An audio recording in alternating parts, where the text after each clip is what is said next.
Shalom and welcome to another in our series of podcasts from Temple Beth Am, a dynamic center for conservative Judaism in Los Angeles. This is a recording from our 2021 Elul Learning Series. Rabbi Dr. Aryeh Cohen is one of my favorite people and favorite teachers, and someone who, when I was in rabbinical school, I got to quite literally take a class about social justice in our tradition. And so whenever there is something to talk about having to do with social justice in our tradition, he is the first person who I think of to go to. And I'm sure he will tell us a little bit about why this is interesting to him and how this topic came up. But just as a tribute to him and to the work that he does, one of the things that I admire most is that his eyes and ears are always open to what's going on really on the ground and how we could be doing better. So Rabbi Cohen is going to teach us, I'm sure, through wonderful text and other things about what else we could be doing to make the world a little bit of a better place. Thank you, Rabbi Schatz. It's always a pleasure to appear with you, to learn from you now. You're, as my rabbi. So it's a pleasure to see everybody here.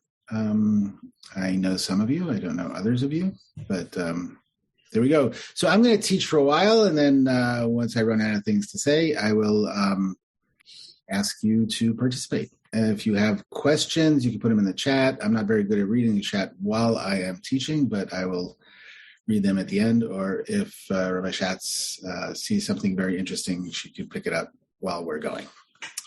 So a couple of months ago, maybe 3 months ago, 2 months ago, I was coming to Daily Minyan, and I had parked in the tennis thing, the tennis building down La Cienega. Usually I walk, but I had to go someplace else. So I was coming south on La Cienega. I crossed Olympic, and at the little mini mall there was a man, obviously homeless, who was dragging a wheelie suitcase plus a couple of other large plastic cartons of his belongings. And I said hello to him, as I say hello to most people on the street. And he said hello to me. And then I started walking. And after a couple of steps, he said, "Are you going into the synagogue?" And I said, "Yes." And he said, "Oh, I'd like to go into the synagogue." And then he told me his Hebrew name, which I have forgotten by now. He told me his name. Told me his Hebrew name. He said, I want to go into the synagogue. I want to learn Hebrew. So I said, well, it's 7:30 in the morning. Nobody's going to be teaching Hebrew now. We're going to pray. He said, okay, I want to pray. So it was obvious to me that what he wanted was a place to sit down for a little bit. And I said, fine, you're probably not, they probably won't let you take your stuff in, but, or they'll put it on the side, but let's, so I walked down the street with him to the front of Beth Am. And he had a mask, but the security people did not allow him in. It wasn't their call. It was, whatever higher ups in the security. And I spoke to whoever it was, and there were various different reasons. COVID, soon the children were coming for the day school. In short, he was left on the outside. They didn't allow him in, and I went in to daven, and I was very disturbed. Spoke to Rabbi Kligfeld, and the end of it is this, we had a nice conversation about security and homelessness, but it seems to me this anecdote, in a way, crystallizes two problems that we face, two problems that we are dealing with poorly, in my opinion. In one story. Those two problems are homelessness and security, right? The threat that we feel from the outside. And those two problems actually met at the gate to Beth Am by who was let in and who was not let in. So I don't want to talk right now. We'll come back to this later about what the right answer is, if there is a right answer. Or what an answer is to what could have happened there. I want to go back and talk a little bit about these two problems, talk a little bit about homelessness. And I imagine everybody on the call realizes that we have a homelessness problem. I want to do a little bit of numbers, and then talk a little bit about that intersection of that, what happens around security. So I'm going to share my screen. So just as kind of a baseline, there are 41, this is from the 2020 homelessness count, and it's more now. There are 41,290 homeless people experiencing homelessness or houselessness. Lots of homeless people don't like the word homeless because of the fact that they don't have a house doesn't necessarily mean they don't have a home, and there are communities of houseless people. But here they're using the word homelessness. So 41,290, which is up 16% in 1 year. In the county, it's 66,436 and up 13%. A quarter of all the homeless or houseless folks in California are in Los Angeles County. And we have the distinction of being the state with the highest number of houseless people in the country. New York follows us, but by a good bit. Homelessness is a regional challenge. It's not us. Southern California, only one county's homeless count decreased, which is San Diego, while other 5 counties increased between 3% and 5%. And then to get a little bit of an understanding of the scope of the problem or the causes of the problem, it comes from an inadequate housing supply. LA needs 509,000 new affordable housing units to meet current demand. Now, if you remember, if you're saying to yourself, oh, but what about Proposition HHH and JJJ, which is supposed to supply housing and services? So HHH, which was supposed to supply houses, is caught up in the courts because of lawsuits which are trying to get it thrown out by developers and others. So that's why a minuscule percentage of the houses that was supposed to fund have been built. The second cause is systemic racism, which leads to a disproportionate number of Black people becoming homeless in LA County. 8% of the overall population is Black, but Black people represent 34% of those experiencing houselessness. And then finally, wages have not kept pace with rents. So there is a massive income disparity in Los Angeles, as y'all probably know. Rich people have gotten much richer, and those who are amazingly rich have gotten even richer, while wages on the bottom end have not kept up. And so renters in LA County need to earn $41.96 per hour, which is 2.8 times the city of LA minimum wage, to afford the average monthly asking rent of $2,182. And so we are not, it's a baseline economic situation that with one job, it's hard to afford housing. And therefore we have this situation where we have 41,290 people in the city and almost 67,000 people in the county who are houseless. And houseless means that they are on the street, or they're couch surfing. They're going from house to house. And actually, there's more. The truth is that over the past number of years, there's been an increase in the number of people on the street, even though there's been a decrease in the number of people who are couch surfing, who are houseless, but are figuring out how to get by. Now, there is also a vicious cycle because of the person is on the street, then it's hard for them to get a job because it's hard for them to appear presentable in order to apply for a job. If they can't get the job, then they can't get off the street, and that kind of vicious cycle continues around and around. And this has gotten worse during COVID, even though there are certain things that were supposed to, Project Room Key was supposed to be a way to get homeless people out off the street, but only something like 10% of the rooms that were supposed to house people during the pandemic were used. And it surprisingly turned out that hotel owners agreed to Project Room Key because they thought it would be a way to up their income during the pandemic. And then when they saw that tourism was going to start again, they pulled out their participation in Project Room Key. So in short, we have a very almost, a problem with houselessness, which is endemic and has been going on for decades. Right? There's just a recent report about the history of houselessness, but it's just going on. And so therefore we have people on the street. And houselessness is a problem which is at the kind of core of our concerns, Jewish concerns. And Isaiah lists it as one of those things in the Haftarah that we read on Yom Kippur, Yom Kippur Day, after we read from Torah. And there he blasts Isaiah has this thing where he blasts people who are going to temple and taking part in ritual commandments and fulfilling ritual commandments while ignoring what we'd call moral or ethical demands. So here, this is famous for anybody who's been in Shul on Yom Kippur and has paid attention. Isaiah says, is such the fast I desire, a day for men to starve their bodies? Is it bowing the head like a bulrush and lying in sackcloth and ashes? Do you call that a fast, a day when the Lord is favorable?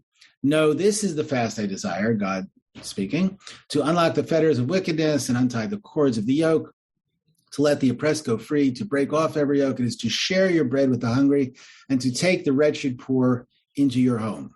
When you see the naked, to clothe them, and not to ignore your own kin, and on. And then you shall your light burst through like the dawn, etc., and so forth. And so Isaiah, it's kind of amazing that the rabbis have us read this on Yom Kippur after a half day of fasting and praying, reminding us that maybe what you should do is leave now and come back after you've fulfilled your obligations to the poor of your town. And actually there is a law that any fast day on which money and food is not distributed to the poor is considered an abomination. And so it's not, the enacting of what Isaiah is basically saying is not, he finishes off by saying, if you refrain from trampling the Sabbath, from pursuing your affairs on my holy days, if you call the Sabbath delight, Lord's holy day honor, if you honor and go not your ways, then you can seek the favor of the Lord. Isaiah is not saying forget about halacha. Isaiah is not saying forget about Shabbat and Chag and all those things. Isaiah is saying before you get there, that's kind of the prize. That's at the end of the line. First, you have to do all these prerequisites of poverty, which is you have to take care of the poor. You can't, what Isaiah is saying is here, you're walking to the temple, and he means the temple in Jerusalem. You're walking to the temple, and on the side of the road are people living in tents and can't afford food, but you're going to go sacrifice your animals at the temple. Or you're walking to, we're all walking to Beth Am past the people who are sitting in the streets, and that's not the way it should be. So, and houselessness becomes a part of the what the rabbis called the things that are tzorchei aniyim, the things that impoverished people need, it was explicitly mentioned starting from like the 12th century. It's called mador in Hebrew. So it's obvious that we have an obligation towards to do something real about this massive problem of homelessness. And to do something real the reason I say to do something real is because there are ways we can do stuff. In other words, it's important when you see a homeless person on the street to talk to them, give them some money, but you have to do that in the idea that that's not doing anything, right? It's good to do that, to remind ourselves that they are part of our community, but that's not doing anything. That's not solving the problem. The problem needs to be solved structurally. It can't be that in one of the richest metropolitan areas in the world, there are homeless people. So that's problem number one, right? Now, why is this Beth Am's problem? So on the one hand, it's Beth Am's problem because of the fact that we own a block of La Cienega, right? We are in the public space. And being in the public space in halakha means that we have a certain amount of responsibility towards the public space. Right? In the public space, you're not allowed to do all kinds of things. You can't build a pit. You can't put things that are damaging out in the public space. But also being in the public space and part of the public space, the fact that we don't pay taxes because we're a 501c3, the fact all these kind of things because we're a nonprofit or religious, we have a certain responsibility, I would argue, to what's going on in the public space, especially what's going on right outside our door.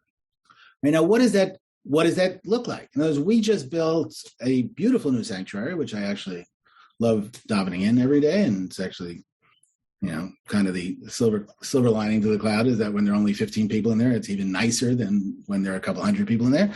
But we spent $1 gazillion, and that's more or less, on a new sanctuary. But so the question is, what is our obligation to use our resources to solve a problem that's happening right outside our door, not even down the block, right outside our door. Our kids we're all friendly with homeless people who are hanging out at the, whatever the 7-Eleven is on the corner. I don't know if it's but we own part of the public square, and therefore that is our obligation. Then the question is, but what about the downside of it? In other words, what about the other side of that? We have the reason we can't, the reason that homeless person could get in to synagogue was because we have this very elaborate security system, which includes armed guards and electronic gates and video cameras. And what is the status of that? I mean, everybody knows there's pikuach nefesh, there's an obligation to protect life.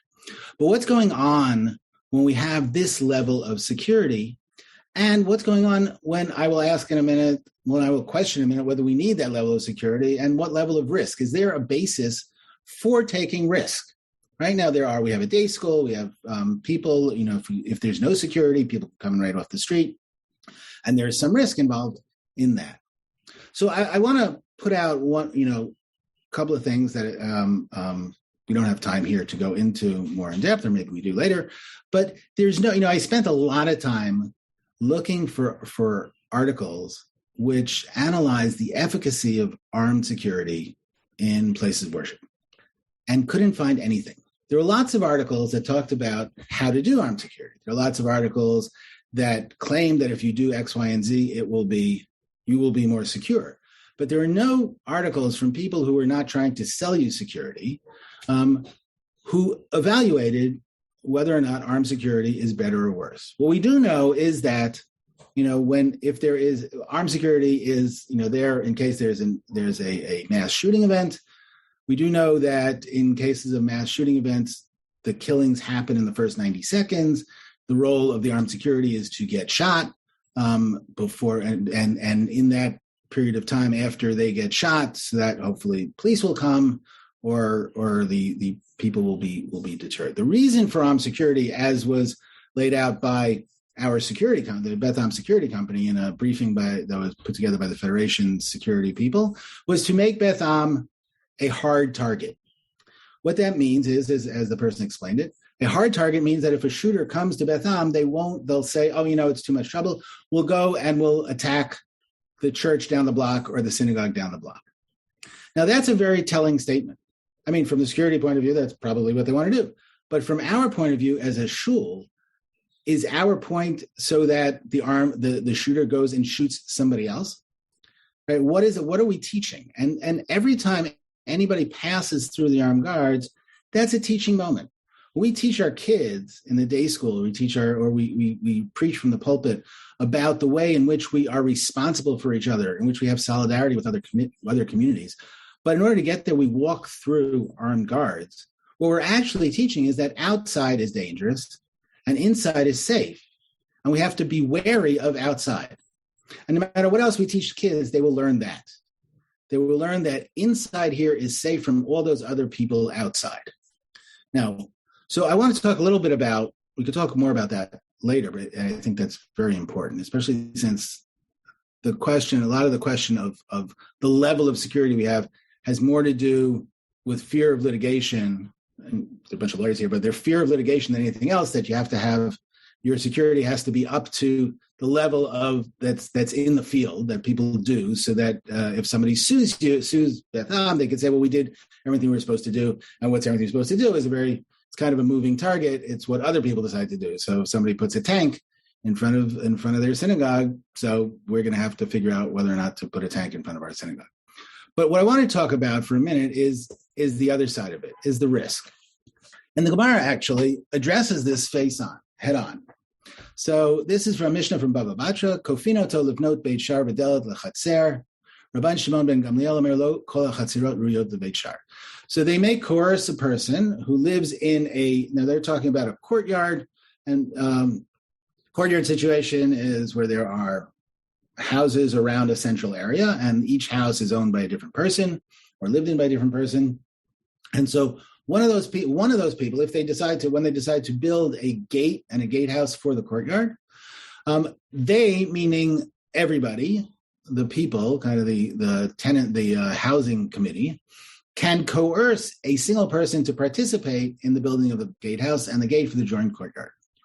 Rabban Shimon ben Gamliel says, "Lo kol hachatzirot ruyot lebeit shar." Not all courtyards need a gate. Rabbi Shimon ben Gamliel says, well, once you're starting with public policy, you're going to force people to do stuff. And when they say force, they really mean force. Another situation when they're talking about force, they're talking about tying people to trees and whipping them. So they're not just talking about the Federation calling you up and saying you made a pledge, but they're talking about, kind of coercive force. So Rabbi Shimon ben Gamliel says that there has to be a good reason for you to do that. You can't just have any reason to have a courtyard.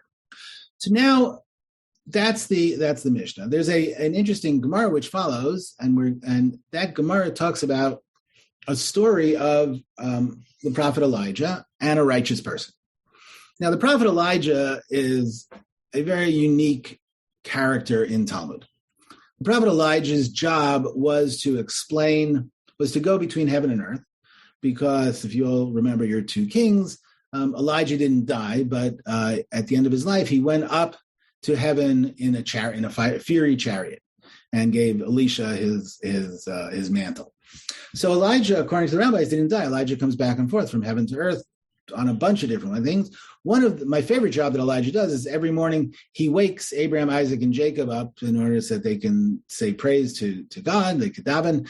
And but then he rushes down to go to the Beit Midrash to study. And he comes late to the Beit Midrash, and the rabbis there scream at him, "Why are you coming late to the Beit Midrash?" And he has to explain to them that it takes a long time because he has to make sure that Abraham went back to sleep before Isaac gets up, and that Isaac went back to sleep before Jacob gets up. Because if everybody's up together, then redemption will come, and it's not time yet. So that's one of Elijah's jobs. But Elijah's major job is just going back and forth from heaven to earth and explaining. And so there's this righteous person who Elijah would study with, until that person built a gatehouse to his courtyard. And then Elijah disappeared. And so the Gemara asks, why did that happen? And and the Gemara goes through all kinds of different possibilities for why that happened. Basically, summing up that a gatehouse prevents poor people from coming in and asking for money, and prevents people who live inside from hearing the voice, hearing the shouts, hearing the cries of the poor people. So that's what's bad about this gatehouse. So now, Rabbi Menachem Amiri is here from the 13th century, beginning of the 14th century, in Perpignan, France, which is in the Jewish geography that's known as Provence, southeastern France. Excuse me. In his commentary on this piece of Talmud, says, Beit Shar Zeh Shamru b'Mishnah, this gatehouse, which the Mishnah is talking about, Shebnei Chatzer Kofin Ba'Zed, that the people in the courthouse can force each other to build. Dafka b'she'ein ba nidnud avera klal. It's only in a case where there's not even an iota of sin. Hayesh ba nidnud avera. If there is an iota of sin, v'hu, and what does that iota of sin mean? Shasuya b'derech shaniyim ein yecholin likanes. That is made in a way that poor people cannot enter. Lahedja, publicly, v'tzoakimi bachutz, and they have to scream from outside. Ve'ein kolan nishma, and their voice is not heard. Mipnei beit shar mafsikit kolo, because the gatehouse stops his voice, or acts as a buffer. Ein kofin zetzeh. In that case, they can't force each other to be part of it. And so this is an amazing statement, right? That if there's any iota of sin, and here the Meiri is pointing to the fact that the poor people have to be able to enter. Now, I would suggest, and in a minute we're going to talk about that, this doesn't only mean poor people, because when poor people can enter, there's a certain danger for which the gatehouse was built in the first place. You don't want people coming in. You don't want people. It's a possibility people will steal stuff. It's a possibility people will see. There's a very big. The rabbis have a very, very high bar of privacy. So possibility that people will see into your house what you're doing. Any of those dangers are overridden by this fact that the poor people should be able to have access. And if we take a look at the Meiri's earlier, well, not a contemporary, he lived actually, he was an earlier guy. He lived earlier. He was in Spain, a little bit south of the Meiri. And he goes through basically summarizes the discussion and then ends it in an interesting way. If you were to say that if our Mishnah refers to a case in which there is no door on the gatehouse, or that there is a door but no lock and key, or that there's a lock and key but it is on the outside, why do we coerce one to participate, right? If that's what the Gemara says. Now, if you want to have a gatehouse, it has to be a gatehouse that somebody can walk right through, right? There has to be, it can't be a barrier at all. So then the Meiri says, so what does that help? Isn't it so that the residents of a courtyard might only coerce each other in a matter in which there is a benefit or the removal of harm? If you're going to coerce the other people in the courtyard to chip in for what you want to do, then it has to be something which is a benefit and especially a removal of harm. Yet here, what benefit is there? And what harm is removed from the courtyard with this gatehouse? For certainly when the poor can enter, so too can thieves enter. Still, this makes no difference. And that last line, right, he says that if you have this kind of a gatehouse where anybody can enter, and and so if anybody can enter, not only the poor can enter, but thieves can enter, that makes no difference. So what I think is going on here is that the Yad Ramah, or Mir Alevi Abulafia, is saying is that your right to protect yourself is not absolute. There's a certain level of risk that you have to take because there are other values. And it seems to me that that's what we're talking about here. In other words, that it's not true. Americans have a very low risk tolerance. It's across the board. But it's not true that, I'll stop sharing my screen. It's not true that the question of risk trumps the question of what else would happen. So I want to go back. So what else could happen? In other words, so it's not just, so we have this problem of homeless folks not being able to have access to the building, or not being able to sit down, or not being on the street in front of us. But it's not only that. It's like when we have this level of security, there are a lot of people. There are members of our Temple of Beth Am who have been profiled by our security. And not only that, but for a while I was working on a project with Ben the Ark about temple security, synagogue security. Every rabbi and executive director that I spoke to had a story about their own members who were profiled by their own security, right? Whether it's African-American or it was Mizrahi members. Actually, the head of CSI once told me, he's a reserve LAPD officer, but he said that when he was in the LAPD, 9 times out of 10, when there was a call in which somebody said a Middle Eastern looking man is hanging outside our synagogue, send a cop, 9 times out of 10, it was a Mizrahi Jew. Right? So and Ilana Kaplan, who runs the Jews of Color Field Project, said a very interesting thing, which I never thought of before. We talk a lot about people who are, unaffiliated. But how do we know how many people are unaffiliated and how many people have been unaffiliated because they come to the synagogue and they realize with all the security, they're not wanted? Who's being protected? Right? We know that when we talk about police in general, who is being protected and who isn't, and the whole defund the police conversation, who is the we who will be in danger if there are no more police. But leave that to the side. But in our synagogue, our security people, who are they trained to identify as people who belong in shul and people who don't?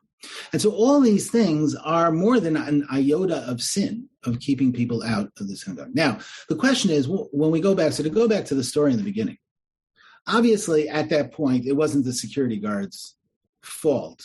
They're not at fault, or they're not, they did what they have been trained to do. But the problem is what they aren't trained to do. They aren't trained to deal with people who are not,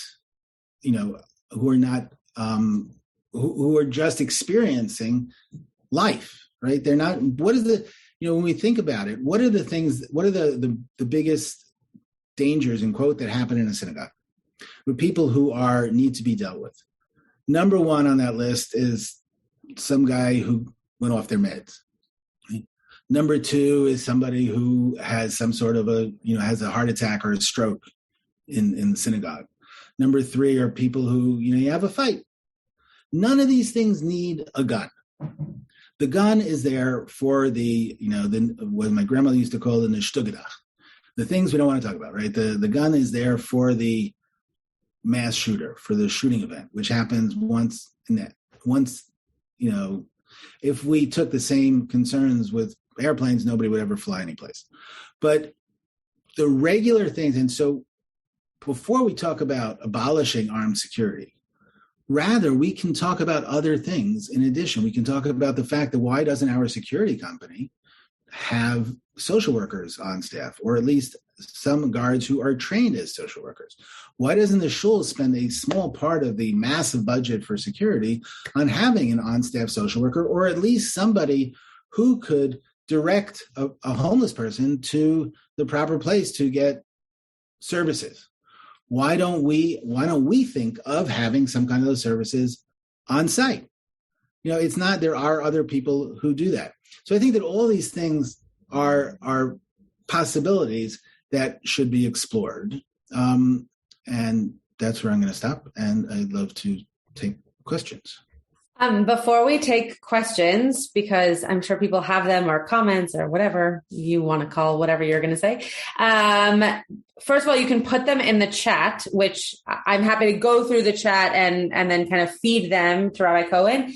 I want to ask a question first about the Talmud piece that you brought us, because one of the things that I think Beth Am has done really beautifully, and by a lot of the people who are on this call, which is one of the reasons that I'm thinking about it right now, is even if those people aren't being let into the building, not being blind by the fact that those people are outside of our building. And so making sure that there are things that we are doing, though I agree with you, it would be lovely if there was now a step more in terms of the immediacy of someone coming to our gate and us being able to tell them what to do. But the cries were a really interesting, an interesting way for me to think about this, because I'm asking you based on the text, but also based on your experience at Beth Am, is it important for the individuals inside those proverbial gates to hear the cry of the actual individual on the outside? Or is it enough for the people on the inside to know that those cries are happening and do something about them? Like, what's the importance of those cries being heard, and yet if action is being done, does it need to be that the cry is heard and the action is done immediately?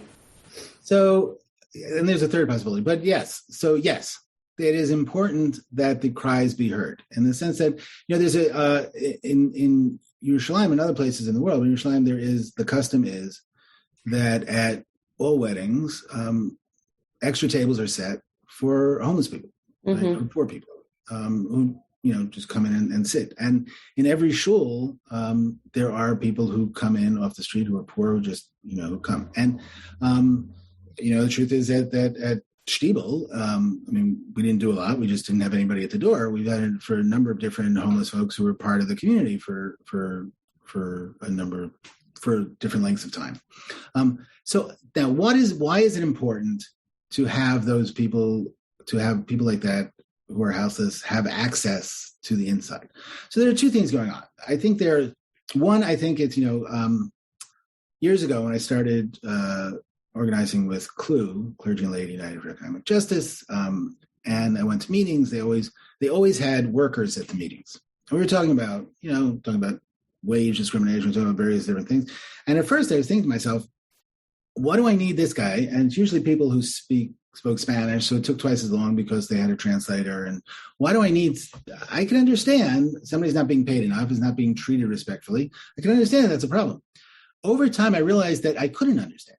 Right? Over time, I realized that unless you speak to someone, unless you have a relationship with another person like that, in that way, you don't really understand. That doesn't mean that I'm sure that people at Beth Am are open-hearted and do a lot of good. But there's a difference between that and having homeless people as being part of your religious life, your ritual life, knowing that they're part of your community. Mm-hmm. The third thing, so in addition to that, there are situations where there will be homeless people in crisis, and they're right there. Why shouldn't we be a point of response to that? Mm-hmm. So I think that's, so those things, I do think it's really important that those barriers be permeable, that those barriers not be solid for those reasons. Thank you for answering that question. Thanks for allowing me the prerogative to be the first person to ask. Tybal, I'm going to answer your question, not because Rabbi Cohen doesn't know enough about Beth Am, but because I'll give you specific answers to this, and then I'll call on Carl and then Denise.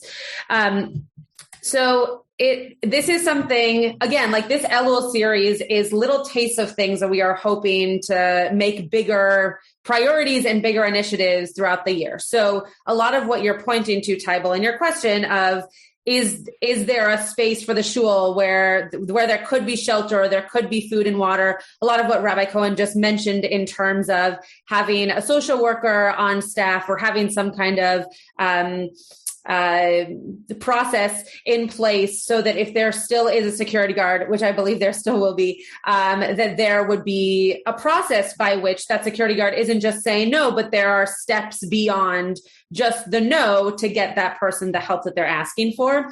We at Temple Beth Am, before COVID hit, opened up a food pantry that was available for people to get food. The way that it worked was that people within Beth Am could bring food and get food if they were food vulnerable, and people could take food out and give it to the people who were on the street who they might see on their walk home.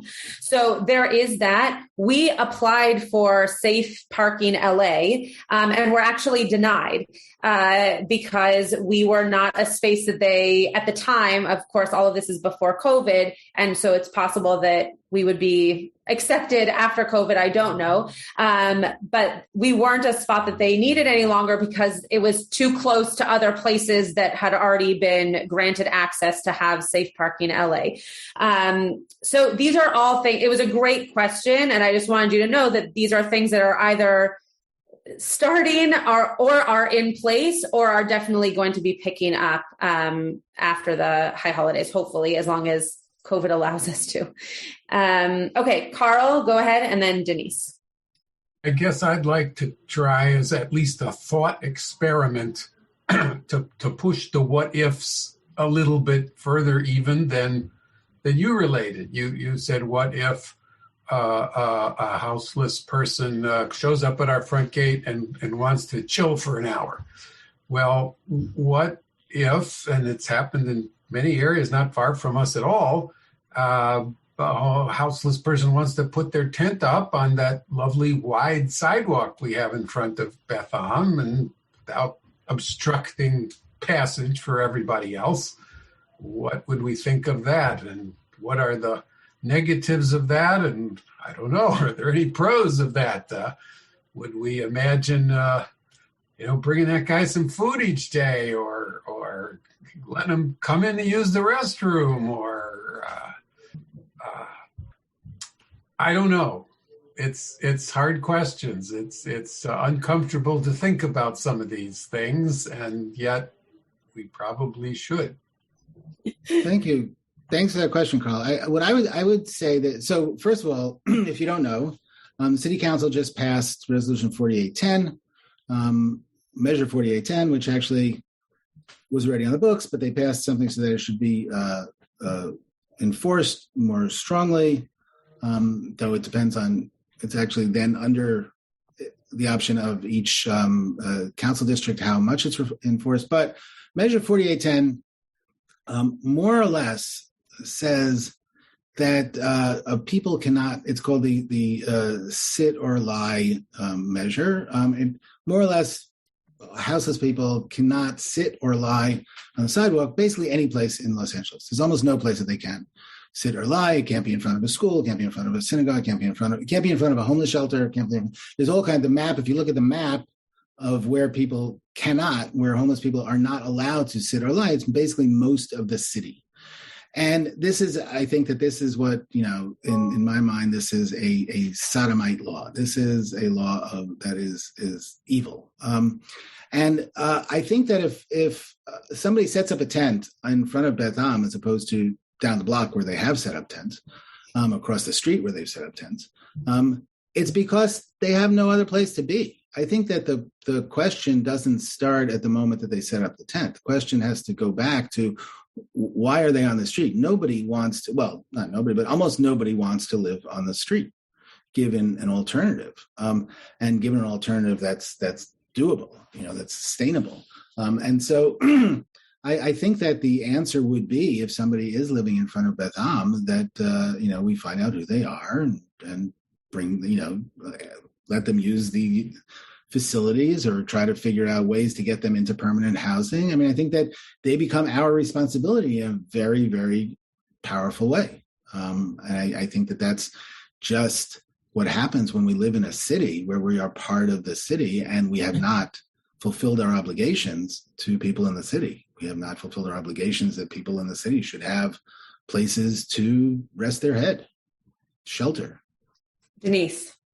So I struggle a lot to understand with lots of social issues, where's I don't know if dividing line is the right word, but it feels like there's kind of a difference between public and private and big picture, little picture, individual, group. So I'm just sort of I don't understand how to navigate that. I don't understand how it seems that it is different, small picture versus big picture, but I don't understand how or why. That's in a general concept. In a very specific concept, even in the example you describe, okay, I'm going to ask something that I would never have the guts to do myself. I'm a big chicken. I'm a very fearful person. But you sound like you're not.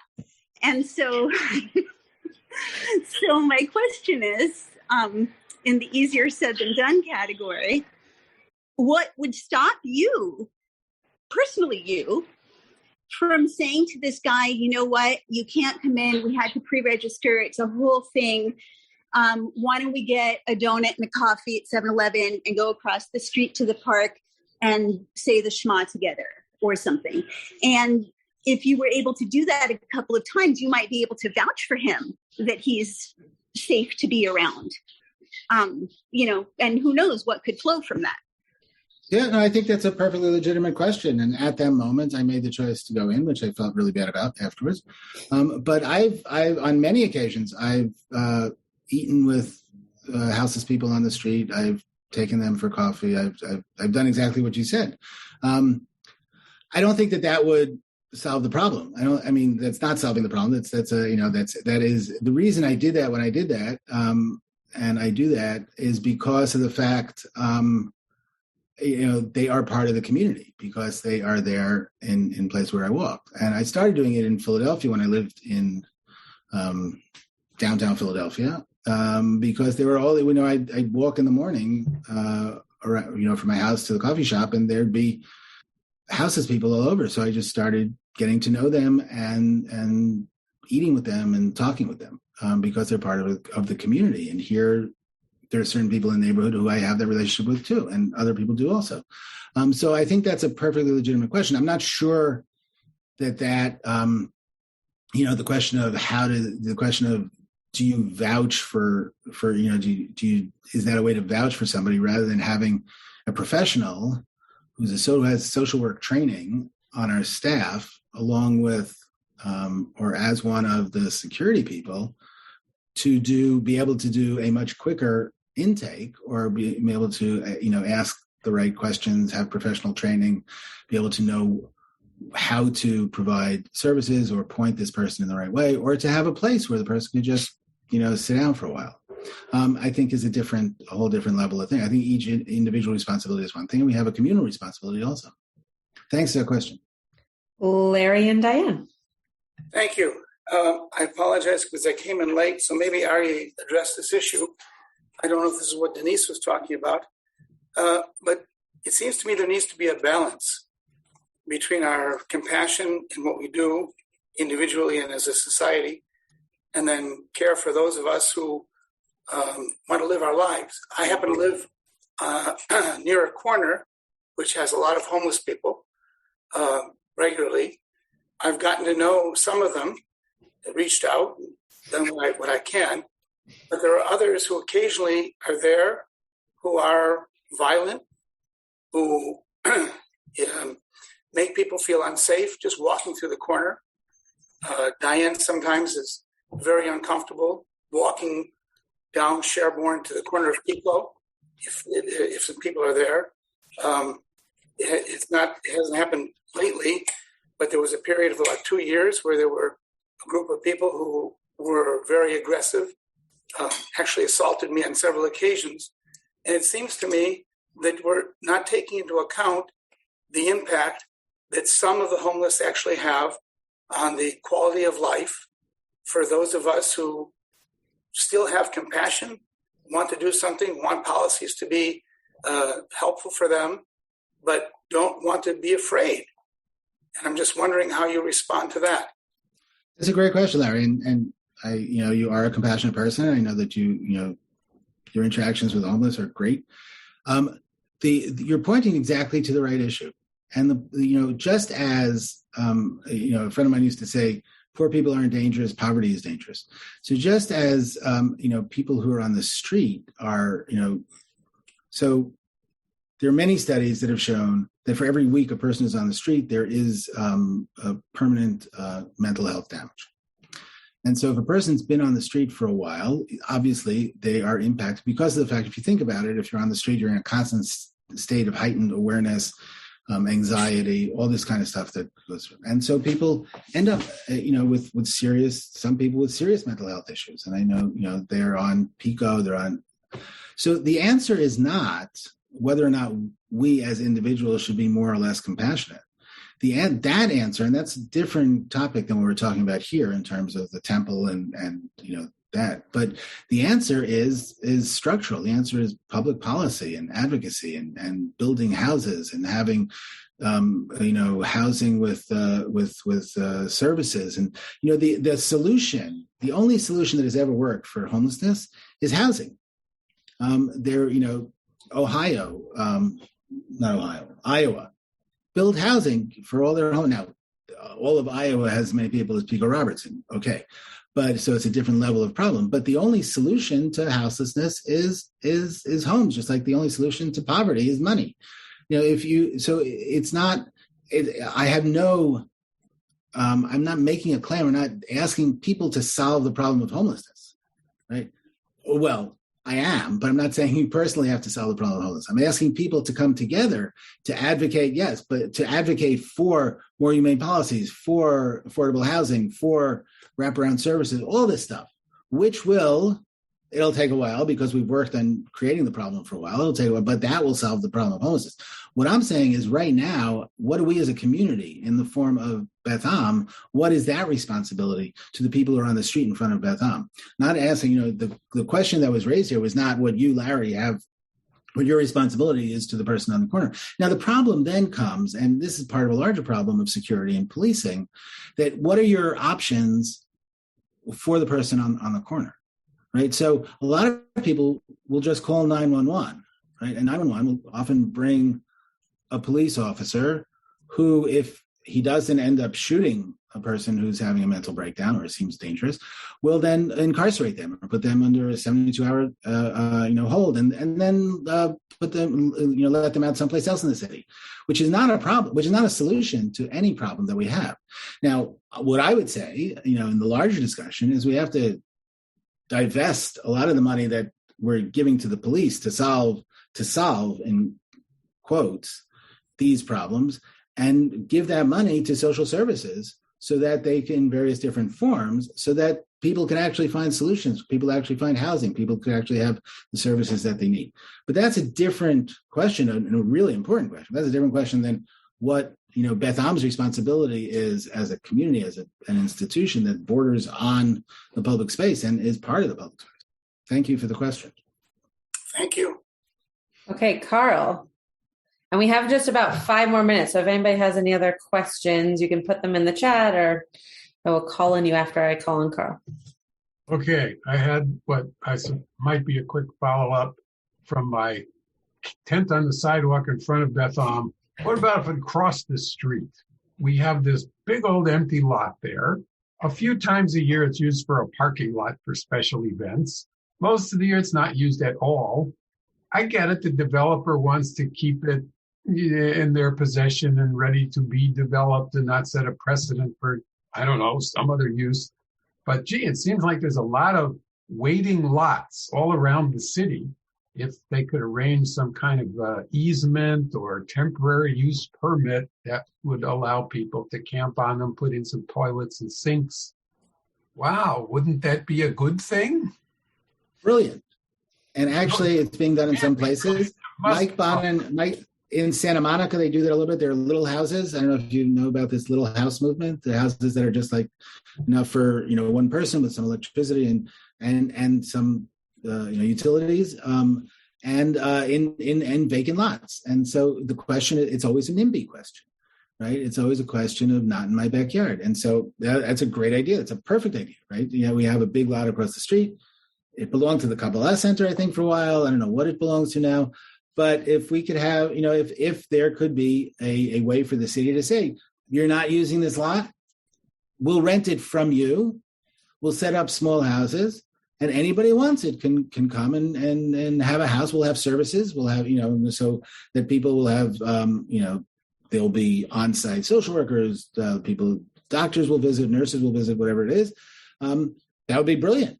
That would be great. I mean, that's the beginning of the problem. But the problem is the NIMBY problem, right? When Garcetti, in one of his failed attempts to address homelessness, said he was going to set up housing for homeless people in every council district, right? So that it spread out around the city. Every council district decided that it wasn't the right place for these homes, right? The NIMBY problem is a serious one. We had this right here on Robertson. There is a 10-bed halfway house for folks who had who are suffering from mental challenges. I don't know exactly what it is. And they wanted to add a bed. And I never saw people get mobilized so quickly to not have that. So I think that your idea is perfect. Now what we have to do, now start advocating for it. Call Koretz. Start saying, look, we have a place. Well, we have a place. We have people. Let's just move the people into the place. A quick distinction. Putting some little houses or any kind of longer-term facilities on lots is going to raise a lot of NIMBYism. But if you pitch it more as, hey, they're already putting their temporary tents up on your sidewalks, this way at least you get them off your sidewalks and they're still just a temporary camping place. And when the developer wants to build his profitable office building or apartment block, okay, they have to move out and go somewhere else. But at least in the meantime, you got the tents in a better place. There are. There are places that are designated for safe camping and safe parking. All right. The people who live in their cars. For example, Ikar does safe parking and to work with them to see if something can. Yeah, great idea. Thank you. There's a question from Ben in the chat to you.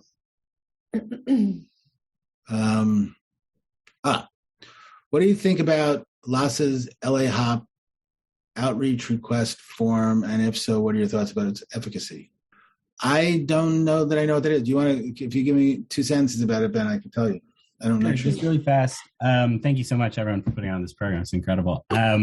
There's a form with some work that I've done with some groups on the east side to make an outreach request form, make an outreach request on behalf of an unhoused person. So in that way where you can sort of connect with someone and fill it out. You don't necessarily follow up directly, but it goes to LASA's staff, and a outreach team follows up with the person. You put the sort of address where the person was, and you can have a conversation with them. And I know people have different feelings about LASA and their efficacy, but it's a resource that I'm curious if you've encountered. Yeah, I didn't know about this specific thing. It sounds great. I know that I was a little involved with the safe parking initiatives, which were really hard. There were very few synagogues involved, in a number of churches who were involved in it.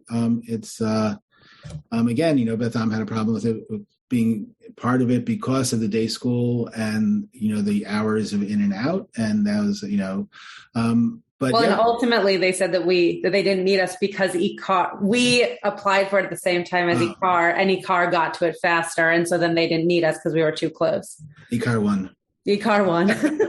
Exactly. ECAR actually, so that was an example of where there was they did something very smart, ECAR, in that, just in the sense of to be a safe parking facility, you had to have showers and bathrooms, and they didn't have showers. So what they did is they bought everybody who parked there a membership at LA Fitness. So they used LA Fitness's showers, which is a really, I thought, a very smart solution to that kind of problem. I think, it's those kind of like what Carl was saying. I think we need to think about creative solutions. Ultimately, what we have to do is we have to build housing. We have to build up instead of out. Banks have tens of thousands of houses that are empty because they've been, people didn't pay their mortgage. And so, we have to start thinking outside the box because, everybody's living outside the box. So. Thank you so much. This was a really both powerful and also very informative way of us thinking about how we should be taking care of the people right outside of our community who are part of our community and who we should feel responsibility for. And this is not where it ends. We're not going to just have this conversation and then hope that we all do something about it. But One LA is going to be kind of telling us a little bit more about their initiatives in a few weeks as part of the Elul program. And then we're going to also make sure that Marlise is wondering if there's a way to get your sources. Sure. If you want, I could just send them to you. Yeah. Or you can put them in the chat if there's a link, but if not a link, then send them to me. So please stay tuned. Again, this is just a taste of what's more to come. And we're hoping that this is just the catalyst to a much bigger initiative. And we hope that Rabbi Dr. Aryeh Cohen will be very, very involved in helping us figure out what the right moves are to make in that. And I hope you all have a great night and stay connected to this topic because we will need your help and support. So thank you. You have been listening to another in our series of podcasts from Temple Beth Am, a dynamic center for conservative Judaism in Los Angeles. If you enjoy these podcasts, we invite you to write a review on the Apple Podcast site or wherever you get your podcasts. For more information about Temple Beth Am Los Angeles, go to tbala.org.